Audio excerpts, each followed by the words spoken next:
नमस्कार। स्वागत है आपका राजनीति के इस अखाड़े में। मेरा नाम है अजय सेतिया। मित्रों, आज हम चर्चा करेंगे मध्य प्रदेश की, और मध्य प्रदेश की भारतीय जनता पार्टी की, जहां इन दिनों बवाल मचा हुआ है। इसी साल के आखिर में मध्य प्रदेश विधानसभा के चुनाव है, और चुनाव से पहले ही वहां लगभग वैसी ही परिस्थितियां पैदा होनी शुरू हो गई हैं जैसी कर्नाटक में हुई हैं। कर्नाटक में अभी चुनाव हो रहा है। हालांकि हम बात करेंगे मध्य प्रदेश की, लेकिन बार बार जिक्र कर्नाटक का आएगा, क्योंकि इन दोनों ही राज्यों में भारतीय जनता पार्टी की दृष्टि से बहुत सारी समानताएं हैं। इन दोनों ही राज्यों में 2018 में भारतीय जनता पार्टी को बहुमत नहीं मिला था, और कांग्रेस की सरकार बनी थी या कांग्रेस के साथ गठबंधन की सरकार बनी थी। मध्य प्रदेश में कांग्रेस के प्रदेश अध्यक्ष कमलनाथ की सरकार बन गई थी, और कर्नाटक में कांग्रेस की मदद से जेडीएस की सरकार बन गई थी, जिसके मुख्यमंत्री कुमार स्वामी को बनाया गया था। और इन दोनों ही राज्यों में बाद में कांग्रेस में तोड़फोड़ के बाद भाजपा की सरकारें बनी थी। कर्नाटक में कांग्रेस भी टूटी थी और जेडीएस के कुछ विधायक भी टूटे थे, जबकि मध्य प्रदेश में कांग्रेस के विधायक टूटे थे। इन दोनों राज्यों में एक समानता और है, और वह सबसे ज्यादा महत्वपूर्ण है। वह यह है कि मध्य प्रदेश ने हिंदी पट्टी में भारतीय जनता पार्टी के लिए दरवाजे खोले थे, तो दक्षिण में कर्नाटक ने भारतीय जनता पार्टी के लिए दरवाजे खोले हैं। 2006 में भारतीय जनता पार्टी की मदद से कुमार स्वामी, जेडीएस के कुमार स्वामी मुख्यमंत्री बने थे। हालांकि भारतीय जनता पार्टी नंबर 1 की पार्टी थी, लेकिन उन्हें बहुमत नहीं था। मजबूरी में कांग्रेस को सत्ता से बाहर रखने के लिए भारतीय जनता पार्टी ने जेडीएस को समर्थन देकर के देवेगौड़ा, प्रधानमंत्री जो रहे हैं, देवेगौड़ा के बेटे कुमार स्वामी को मुख्यमंत्री बनवाया था। 2008 में येदियुरप्पा भाजपा के पहले मुख्यमंत्री बन गए थे, और येदियुरप्पा संघ पृष्ठभूमि के थे। मध्य प्रदेश में भारतीय जनता पार्टी का दरवाजा जनता पार्टी के समय 45 साल पहले ही खुल गया था, जब संघ पृष्ठभूमि के कैलाश चंद्र जोशी आपातकाल के तुरंत बाद 1970 में मध्य प्रदेश के पहले भाजपाई मुख्यमंत्री बन गए थे। भाजपा उसके बाद बनी है, लेकिन संघ पृष्ठभूमि के जो बाद में भाजपा बनी, उसके हम कह सकते हैं कि पहले मुख्यमंत्री वे बने। बाद में भारतीय जनता पार्टी के ही, संघ पृष्ठभूमि के ही वीरेंद्र सकलेचा, सुंदरलाल पटवा, उमा भारती, बाबूलाल गौड़ और अब शिवराज सिंह चौहान मुख्यमंत्री हैं। तो मध्य प्रदेश में भाजपा की, संघ परिवार की जड़ें जमी हुई हैं। अगर बीच का एक साल कमलनाथ का छोड़ दें, तो पिछले 20 साल से रेगुलर मध्य प्रदेश में भारतीय जनता पार्टी की सरकार रही है। और जिस तरह कर्नाटक विधानसभा के चुनाव से ठीक पहले संघ पृष्ठभूमि के भारतीय जनता पार्टी के मुख्यमंत्री रहे जगदीश शेट्टार भाजपा छोड़कर कांग्रेस में शामिल हो गए, ठीक वैसे ही मध्य प्रदेश में भारतीय जनता पार्टी के पहले मुख्यमंत्री और संघ पृष्ठभूमि के मुख्यमंत्री कैलाश जोशी के बेटे दीपक जोशी भाजपा छोड़कर कांग्रेस में शामिल हो गए हैं। वह 3 बार विधायक और 1 बार मंत्री भी रहे हैं। लेकिन यह बड़ी बात नहीं है कि वे 3 बार भाजपा के विधायक और 1 बार मंत्री रहे हैं। बड़ी बात यह है कि दीपक जोशी भी अपने पिता की तरह संघ पृष्ठभूमि के हैं। इंदौर से लंबे समय तक भारतीय जनता पार्टी के विधायक और मंत्री रहे कैलाश विजयवर्गीय इस समय भारतीय जनता पार्टी के राष्ट्रीय महासचिव हैं। उन्होंने कुछ दिन पहले एक टीवी चैनल के एक प्रोग्राम में कहा था कि मध्य प्रदेश में भारतीय जनता पार्टी को सिर्फ भारतीय जनता पार्टी ही हरा सकती है। अगर संगठन की गलतियां ठीक नहीं की गई तो भाजपा ही भाजपा को हरा देगी। यह बहुत ही महत्वपूर्ण है। वह खुद भारतीय जनता पार्टी के राष्ट्रीय महासचिव हैं और संगठन में गलतियों की बात कर रहे हैं और कह रहे हैं कि भाजपा ही भाजपा को हरा देगी। और इसके बाद वह दिखने लगा है। भाजपा के बड़े बड़े नेता बगावत पर उतरते दिखाई दे रहे हैं। कईयों ने बगावत कर दी है, कईयों के बगावती तेवर दिखाई दे रहे हैं। और ये इसका कारण है भाजपा की बदलती रीति नीति, और उस पर वे सवाल उठा रहे हैं। ऐसा लगता है कि चुनाव आते आते कहीं कर्नाटक जैसी बड़ी भगदड़ देखने को न मिल जाए।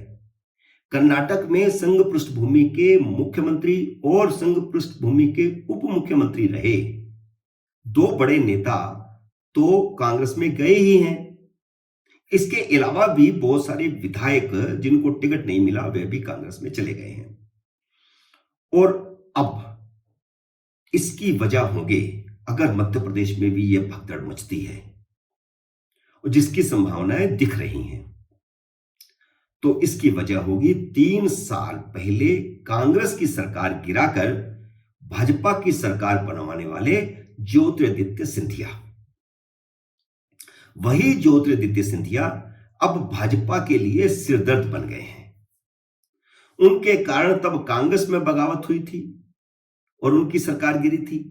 अब भाजपा में बगावत हो रही है क्योंकि उनके साथ भाजपा में शामिल हुए कांग्रेसी विधायकों की वजह से संघ पृष्ठभूमि के भाजपा के नेता, बड़े बड़े नेता भाजपा छोड़कर कांग्रेस में जा रहे हैं। पूर्व मुख्यमंत्री कैलाश जोशी के बेटे दीपक जोशी भाजपा छोड़कर कांग्रेस में शामिल हो ही चुके हैं, और 2-3 और बड़े नेताओं के भी कभी भी भाजपा छोड़कर कांग्रेस में जाने की आशंकाएं बनी हुई हैं। दीपक जोशी 2018 का चुनाव कांग्रेस के मनोज चौधरी से हार गए थे, लेकिन वह ज्योतिरादित्य सिंधिया के साथ भाजपा में आकर भाजपा के विधायक बन गए, क्योंकि दल बदल के कारण उन सभी विधायकों को इस्तीफा देना पड़ा था जो ज्योतिरादित्य सिंधिया के साथ भाजपा में आए थे। और वहां जब उपचुनाव हुआ तो स्वाभाविक है शर्त यह रही होगी, और उसी शर्त के अंतर्गत लगभग सभी दल बदलू विधायकों को भारतीय जनता पार्टी ने उपचुनाव में टिकट दिया। उन्हें दोबारा चुनाव लड़ना पड़ा और वह जीते, और स्वाभाविक है कि दीपक जोशी का पत्ता कटना था, उनको टिकट नहीं मिलना था, तो उनको टिकट नहीं मिला और उपचुनाव में मनोज चौधरी भाजपा टिकट पर जीत गए और अब भाजपा सरकार में मंत्री हैं। दीपक जोशी दरकिनार कर दिए गए। वक्त बीतने के साथ पार्टी में उनकी अनदेखी भी शुरू हो गई। उनका दुख यह है जो उन्होंने कांग्रेस में जाने के समय व्यक्त किया। उन्होंने कहा कि कोरोना महामारी में उनकी पत्नी का देहांत हो गया। उन्होंने यहां तक आरोप लगा दिया कि प्रशासन ने उन्हें एम्बुलेंस तक उपलब्ध नहीं करवाई थी। वह पहले भाजपा के मुख्यमंत्री के बेटे थे, खुद मंत्री रहे थे, भाजपा की सरकार थी, और प्रशासन ने उन्हें एम्बुलेंस उपलब्ध नहीं करवाई और उनकी पत्नी का देहांत हो गया। यह उनकी पीड़ा उन्होंने व्यक्त की है। हालांकि दीपक जोशी 1 मई को भारतीय जनता पार्टी के कार्यकर्ताओं के साथ बैठकर प्रधानमंत्री नरेंद्र मोदी की मन की बात का कार्यक्रम सुन रहे थे, और वहां बैठे बैठे उन्होंने एक फोटो ट्वीट किया और जिसमें उन्होंने लिखा कि वे भाजपा कार्यकर्ताओं के साथ प्रधानमंत्री का मन की बात का कार्यक्रम सुन रहे हैं।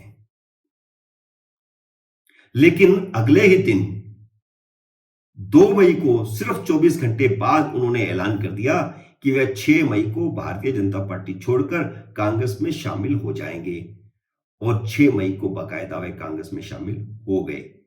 ये 4 दिन थे।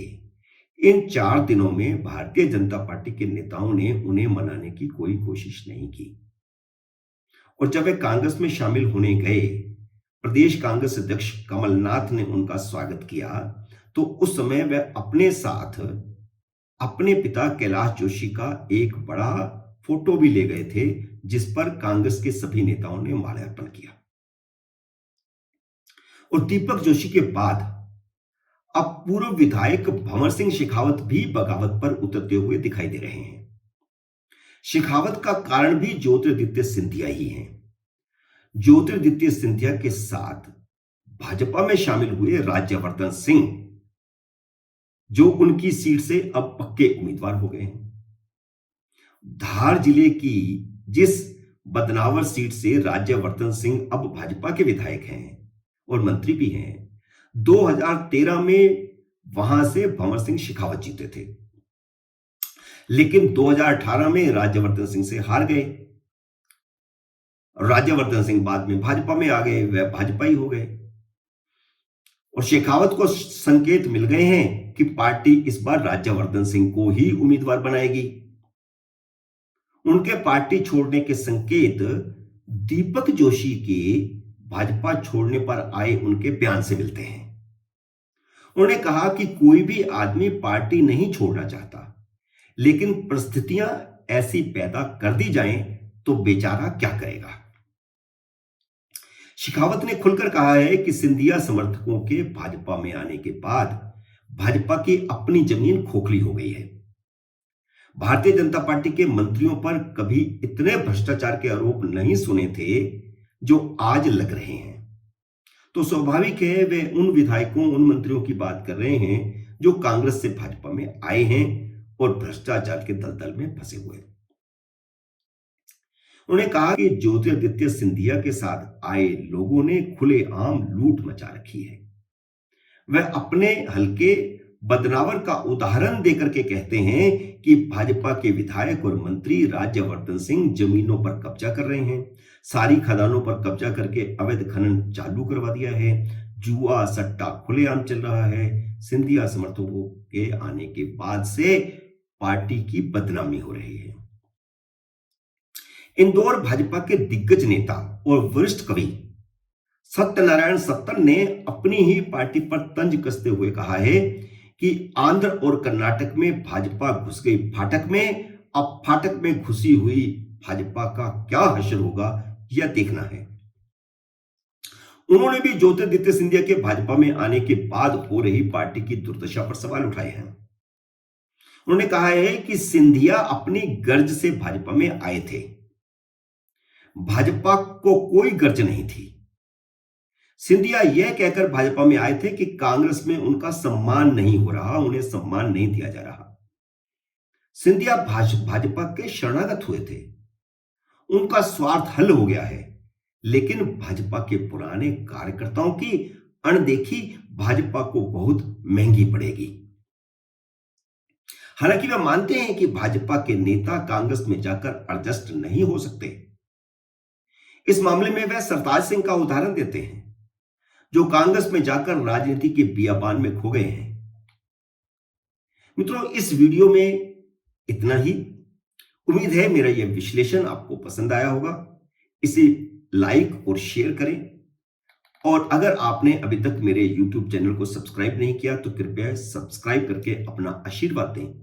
जल्द ही मिलते हैं नए वीडियो में किसी नए विषय के साथ। तब तक नमस्कार।